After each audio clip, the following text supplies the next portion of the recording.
Welcome to the Forum for Nonprofits, presented as a public service, hosted by a representative of the Spirit of Giving Network.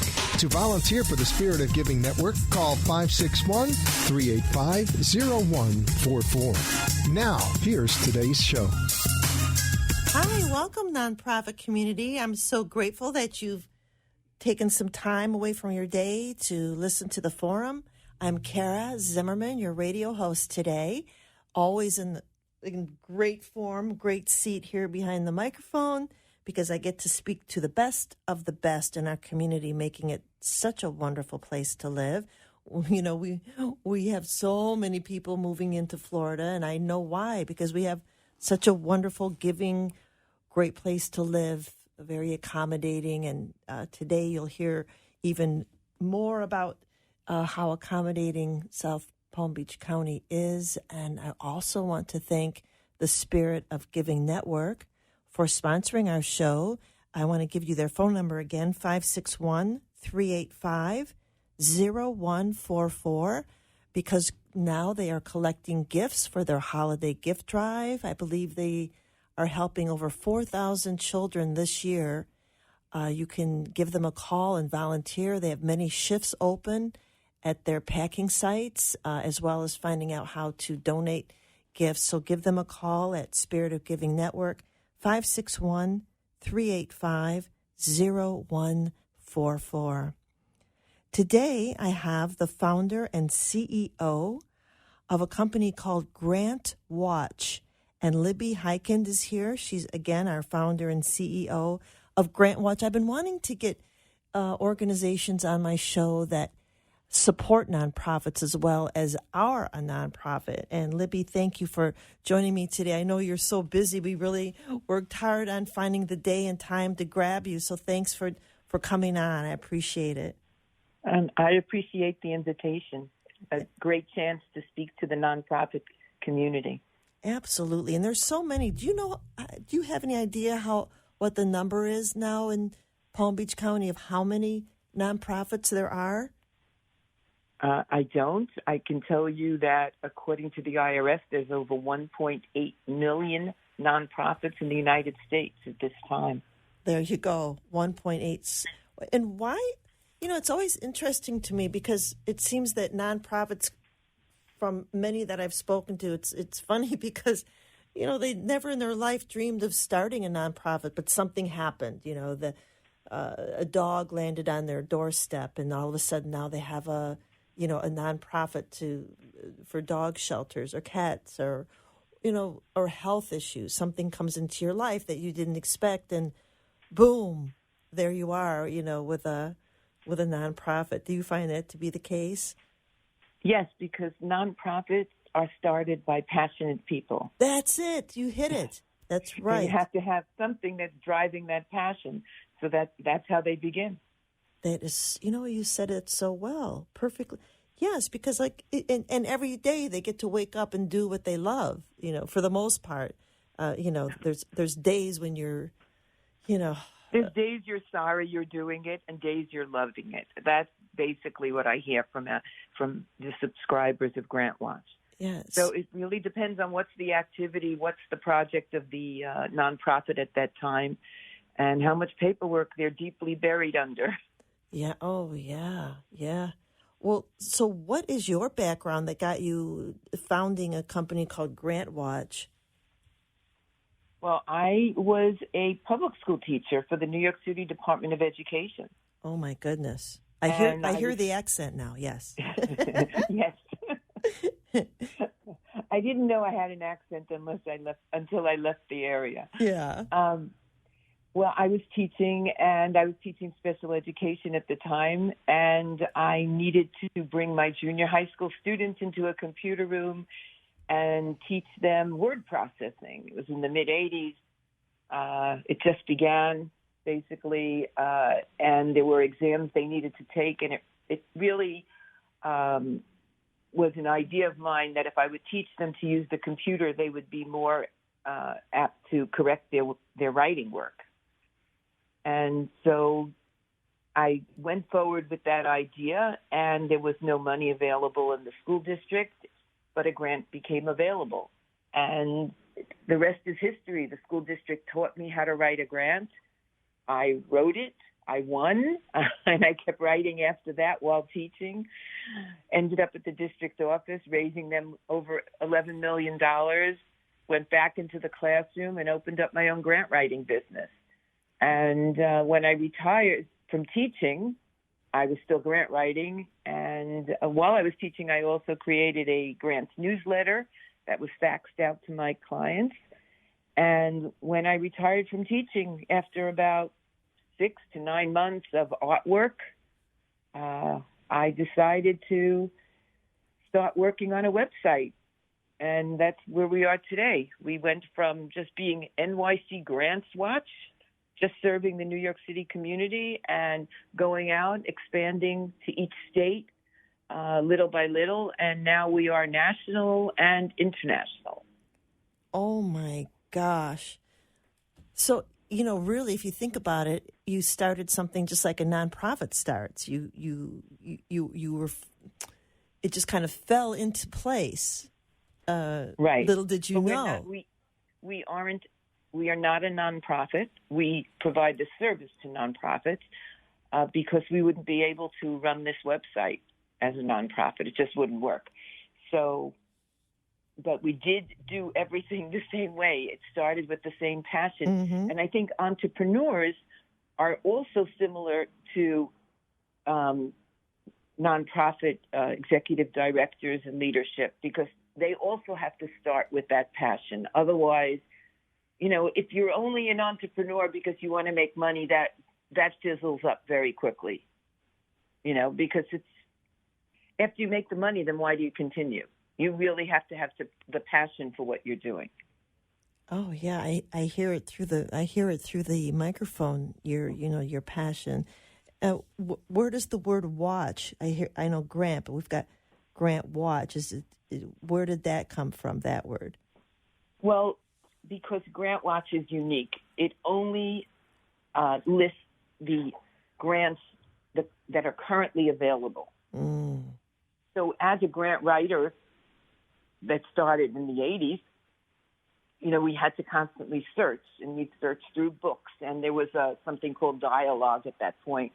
And you'd just be searching, and you'd go to the Foundation Center in Manhattan, or I think there were about 4 across the United States at that time, and you would be in a rabbit hole. You'd find an foundation, and it provided support for what you're interested in, and then you would look and read everything about them, only to find out that, 3 months prior they gave out their money, or they only accept unsolicited applications.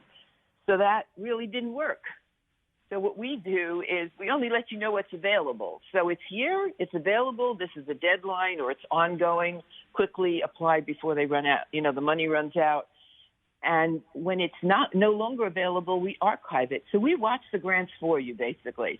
So GrantWatch. Oh, I love it. So a nonprofit, how do they must pay for your services or become a client, and so that they could, because that's so vital.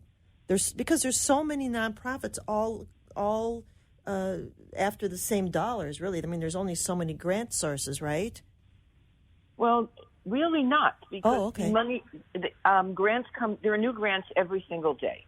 We add new grants, and then we archive grants. But in order to use our service, you need to be a subscriber, a Member Plus. You must have a Member Plus subscription, which basically costs you $18 a week, or $45 a month, $90 quarterly, or the best value is $199 a year. And with that, different from other websites, you have total full access to everything on our site. So for an entire year. So that's like the cream, because we're not saying, how much does your nonprofit, what's their revenue for the year? How many people are working there? We're not really dealing with that. We level the playing field for everyone.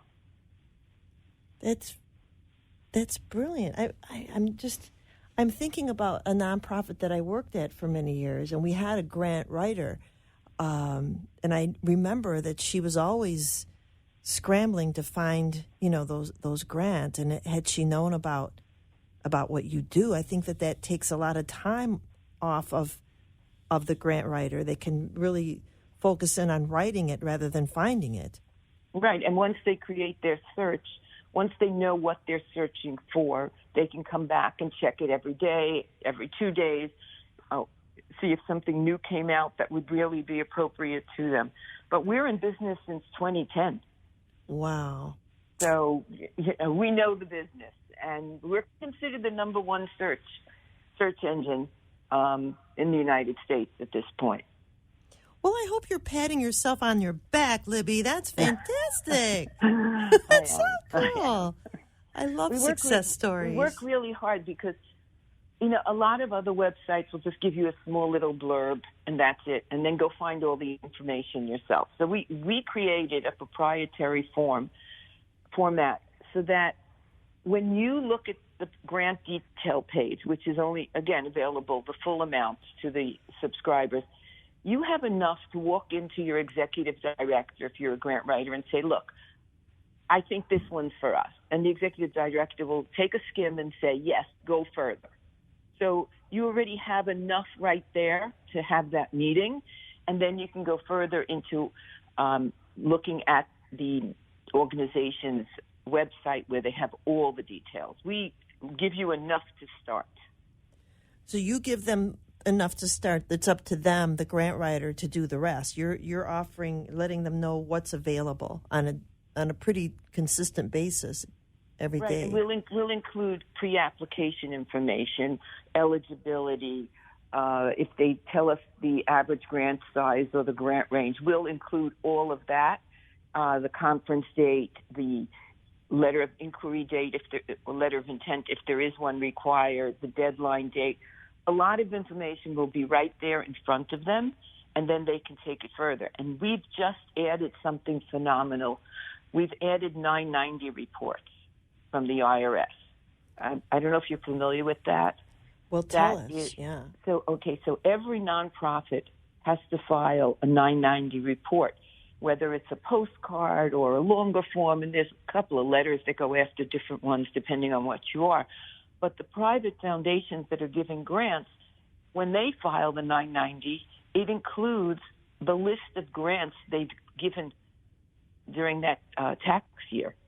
So it'll say who they gave the money to, how much they gave, and for what purpose. So if you're looking to apply for a grant that's currently available, you're going to say to yourself, our organization hasn't been in business very long. We really need a small kind of grant to start, to prove that we're viable, right? So if you go to a foundation, you're looking at a grant, then now you go into the 990 report and you see that they gave out $2 million grants, $1 million grant. You know you're not really in that league that you should be getting that. It's a little out of my league, yeah. So, yeah, don't apply there. But if you look at another foundation and they're giving out 10 and 15 and 20 and $30,000 grants, and the purpose, if it says oceanography, if it says marine science, whatever, and that's what you're into, then you should apply. And I like to use the ones for the faith-based.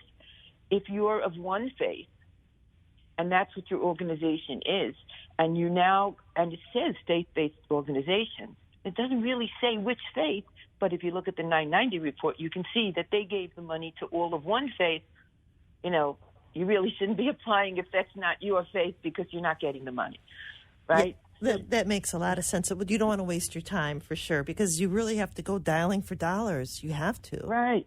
So here, if you didn't have what we just added, you look at a grant application, you're interested, and now you might not. It depends how comprehensive you are as a grant writer or a grant seeker. You would be going to the IRS website. You'd be looking up this and looking up that and reading through their 990 report. We're trying to pull that data out, extract it into pie charts and bar graphs and lists of what you need, because the 990 report is very extensive. But you don't need all that. You just need to know how much did they give out in grants last year? How much did they give the year before and the year before that? What's the average size of a grant? What are their purpose? What are the purposes of grants that they're giving money for? And those are the things we're trying to extract.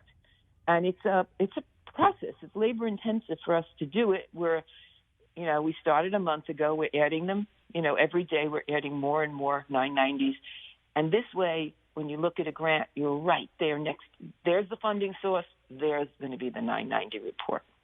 No research necessary. Right there. Well, you have made a grant writer's job I'm thinking $199 a year. That sounds so small compared to what you do. What a organization would receive from your services. Just saying. Sounds like a very good deal. It's a great deal. Yeah. Because the more nonprofits that sign up, the better it is for us to be able to keep the pricing at this level. Mm-hmm. That's the way we want to hold the line. We want to give you more and charge you less. I love that. Oh, yeah. Mm-hmm. And I started. We have a calendar up on the website that will allow you to have a personalized grants calendar. So let's say a grant is due December 29th, and you want to start working on that grant. You may decide to put 3 or 4 notations on your calendar of what you want to complete on different days. And so you can change the dates. You can add a date, for next Friday, for the Friday after, whatever deliverables you want to accomplish. So we created that calendar, and it's yours. If you're a subscriber, it's there. It's yours to use. And we also added My Grants Viewed. So while you're searching, if you search today and 2 days later you say, that grant that I saw, I really think I want to go back to it, well, you can go to your My Grants Viewed and you can click it and see all the grants you looked at. So you don't have to go through the whole website all over again. Gosh, a little bit easier than when Libby started in 1980, it sounds like, right? We've advanced. That's really what it is, because I was teaching computers to my special ed class, and then I became a magnet school teacher for careers, businesses, entrepreneurship, and computers. I knew what the computer could do. I just didn't know how to make it do it. So when I started building, I already had that background. Wow. And we just keep trying to add more and more features, not to confuse the user, but to enhance their experience. Well, I hope you never retire, Libby. I'll tell you that. My husband doesn't say that. I bet. He's like, yeah, this is like all-consuming what you do. Yes, it is. I have a great, great staff, and they take my ideas and they run with it. And that's the best. Yeah, tell us now, are you located in South Florida, or because you said you were all over? And if so, how many staff do you have? Where are you located? So what happened was we were actually in West Palm when COVID hit, and we closed the office and we went remote. So, while the home office is now in Boynton Beach, our staff is all across the United States and then some, and a little further. Yeah, international now. Yes. So, but it works because we're all connected on Skype, and we're constantly back and forth, and we answer. We have a landline number that works remotely, and everybody's able to answer it. And we have chats and email, so we're very responsive to our customers. Wow. And how many customers do you have? Oh, well, I think in a month we have over 200,000 people coming to GrantWatch. They're not all subscribers, but they're looking. That's a lot. Yeah, go ahead. I didn't mean to interrupt you. No, I don't know what else to tell you. We work very hard, and we want to make sure that the grants that are posted are legitimate grants. And so we just don't copy and paste from other websites. We're looking and we're searching and we're verifying. Well, thank you so much for what you do. Tell us, how does a grant writer find you, and just maybe, what would they Well, if you wanted to give them a lowdown of what you do. Well, first of all, we have grant writer team, which basically gives great opportunities for grant writers that are looking to work freelance. A grant writer team matches grant writers with grant seekers. Perfect. So if there's any grant writers out there that are looking for additional work, we have it on GrantWriterTeam.com and on GrantWatch.com. All the pages really explain everything, but if they need to talk to someone, they can just pick up the phone and give us a call. Everybody that works for me knows the answers. So, if they need to speak to me in particular, they can ask for that as well, and they'll set up an appointment.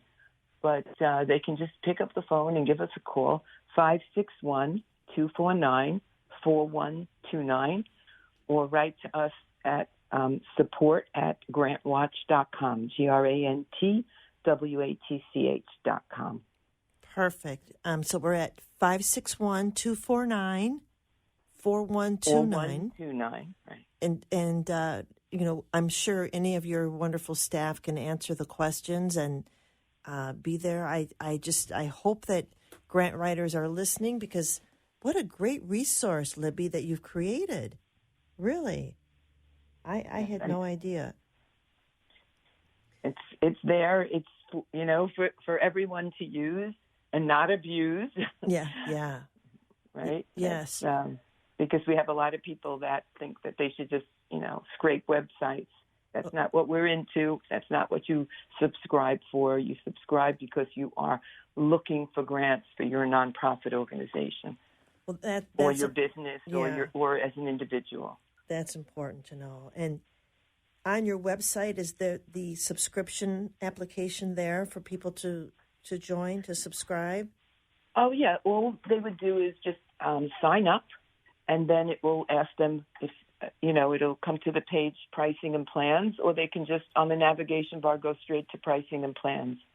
Okay. It's done very, very simply to make it easy and fast to get in, because once you see a grant, you really want to see the details.